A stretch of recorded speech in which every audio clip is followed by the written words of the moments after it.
Only 2 types की combine harvester हम लोग यूज़ करते हैं।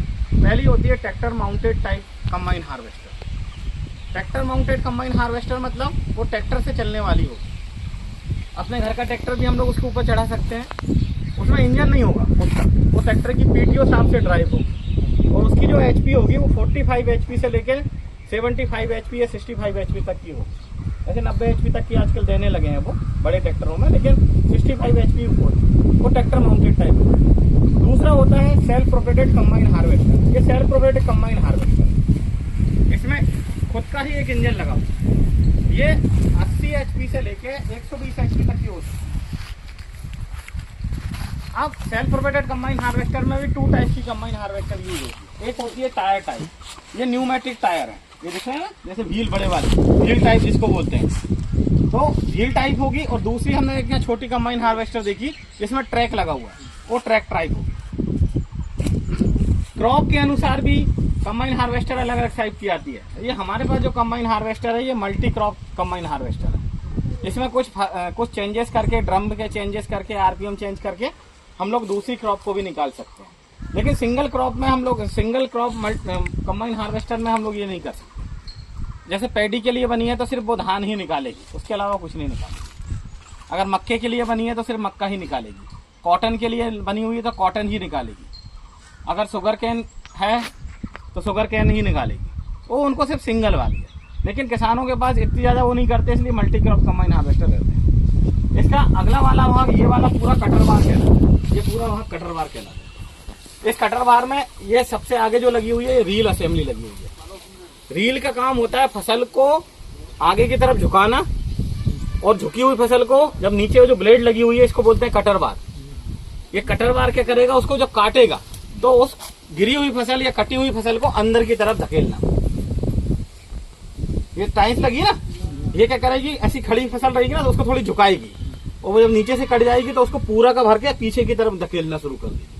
और ये रोटेट होती रहती है, कंटिन्यू क्या होती है, रोटेट होती रहती है। पीछे जो लगा हुआ है जिसमें ब्लेड लगी हुई है बहुत सारी, ये पूरा कटर बार कहलाता है। ये किसी भी फसल को जैसे कैंची से नाई बाल नहीं काटता, ऐसे सेम प्रोसेस में क्या होता है, एक्शन चलता है। उसकी वजह से ये क्या करता है, नाइफ और नाइफ गार्ड के बीच में जब क्रॉप आती है तो उसको काट देती है। पीछे ये वाला जो हिस्सा कहलाता है, ये वर्म आगर कहलाता है। ये वर्म आगर है। वर्म आगर में आप देखेंगे ऐसे वर्म बनी हुई है। वर्म मतलब ऐसे गोल बेलन में क्या करा उन्होंने, ऐसे पिंडा बना के रखा। ये वर्म बनी हुई है। जब ये रोटेट होगा और वर्म के सेंटर में स्पाइक लगे हुए हैं, तो जब क्रॉप कटेगी अंदर की तरफ आएगी तो दोनों साइड से होते हुए सेंटर में आएगी। आधा हिस्सा उधर का इस सेंटर में भेजेगा, आधा हिस्सा इसको इसके सेंटर में भेजेगा। सेंटर में इसलिए भेजेगा क्योंकि ये वाली कहलाती है फीडिंग यूनिट, अंदर खाने वाली यूनिट, फीडिंग यूनिट। तो इस फीडिंग यूनिट में क्या करेगा, ये अंदर की तरफ फीड करेगा। जब फीड करेगा तो इसके पीछे लगी हुई है थ्रेसिंग यूनिट। तो थ्रेसिंग कैसी रहती है मैं आपको बताता हूँ, उसी साइड से बताता हूँ भाई।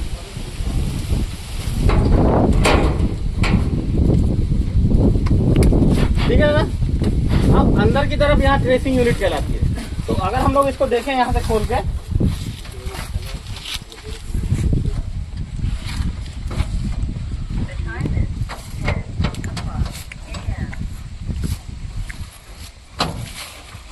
तो वो ऐसे करके फिस जाएगी। इसमें जो लगी है ये ड्रम लगी है, जो हैमर मिल टाइप में स्पाइक टूथ टाइप लगी हुई है। कौन सी टाइप की लगी हुई है, स्पाइक टूथ टाइप। ये पैडी के लिए हम लोग यूज करते हैं इसका। ये स्पाइक टूथ लगी हुई, फीडिंग हुई। आरपीएम इसके 900 से 1000 आरपीएम होते हैं पर मिनट। इतने आरपीएम से ये रोटेट होती है। तो फीडिंग हुई, इस थ्रेसिंग में आई, नीचे कॉनकेव लगा है, उन दोनों के बीच में फंस गई फसल, और जब ये रोटेट हुई तो घिस गई, तो फल्ली अलग हो जाती है, दाने अलग हो जाते हैं। अब जो फल्ली और दाने जो रहेंगे वो नीचे गिरेंगे यहाँ, ये कहलाता है स्टेप पैड। ऐसे चलते रहता है स्टेप पैड ऐसे। तो जो दाने होंगे वो सारे के सारे स्टेप पैड में नीचे की तरफ गिरेंगे, और दाने के बाद जो हल्का वाला हिस्सा रहेगा वो इसके ऊपर वाले भाग में जाएगा। यहाँ स्ट्रॉ वॉकर लगे हुए हैं। क्या लगे हुए हैं, स्ट्रॉ वॉकर।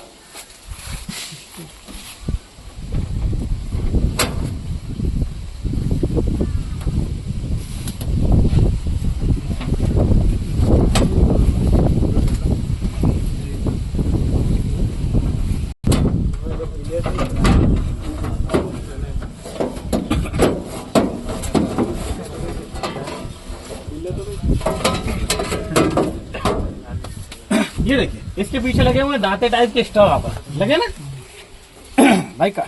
तो स्ट्रा वाकर में क्या होता है, जो स्ट्रा आता है ना वो ऊपर की तरफ आता है, हल्का आता है, ठीक ऐसे चलते हैं वो ऐसे। मैं ऊपर चलाऊंगा जब, एक बार आपको दिखा दूंगा पूरी यूनिट ऐसे चलेगा। यहाँ भी ये प्लेट खोल के रखा हूँ मैंने, क्योंकि जब एक बार स्टार्ट करूंगा तो मैं आपको इसके सिस्टम में हमारा स्टेप पैड पे भाई दाने भी गिरेंगे और एक्स्ट्रा भी गिरेगा, मतलब कचरा भी गिरेगा और सीट दोनों गिरेंगे। तो ये पंखा क्या करेगा, हवा मारेगा।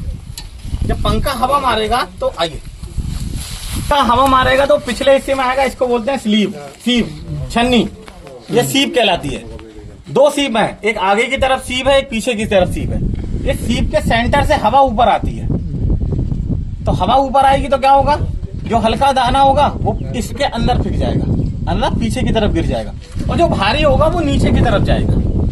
जो ग्रेन भारी होगा वो क्या करेगा, नीचे की तरफ जाएगा। जब नीचे की तरफ हो जाएगा, आइए कहलाते हैं, मतलब लिफ्ट करने के लिए। जैसे हम लोग स्टेशन पे नहीं आते कि एक वो लगा रहता एक्सीलरेटर, तो ऐसे ये एलिवेटर है। इस एलिवेटर में से क्या होगा, अनाज यहाँ से जब गिरेगा नीचे तो आगे बढ़ेगा और यहाँ से होता हुआ सबसे अपर टैंक में जाएगा, वो ग्रैंड टैंक कहलाता है। मतलब जो अनाज होगा वो डायरेक्ट ऊपर चल जाएगा। ऊपर वाली यूनिट कहलाती है स्टोरेज यूनिट।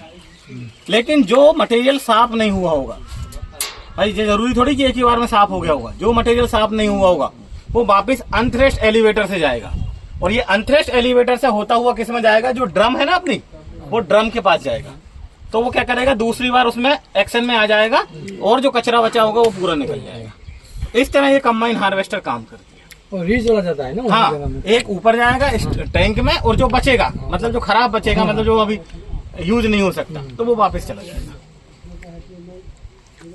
ऊपर एक इंजन लगा हुआ है, इंजन से ही सारी ड्राइव है, और इसमें बेल्ट ड्राइव इसलिए दी जाती है, देखो आग लगने के ज्यादा चांस होते हैं, है ना। अगर कोई चीज चोकिंग हुई तो वो अपनी जगह स्लिप होनी चाहिए। तो क्या होता है, बेल्ट ड्राइव ऐसी होती है कि एक निश्चित पावर तक वो पावर ड्राइव करती है। अगर कोई चीज यूनिट चौक होगी तो वहां से स्लिप होना शुरू हो जाएगी, तो इससे हमें पता चल जाएगा कि भाई हमारी अंदर की ड्राइव चौक है। अगर कोई गियर लगा दे, कोई चेन स्पॉकेट लगा दिए तो पूरे सिस्टम को तोड़ देगा।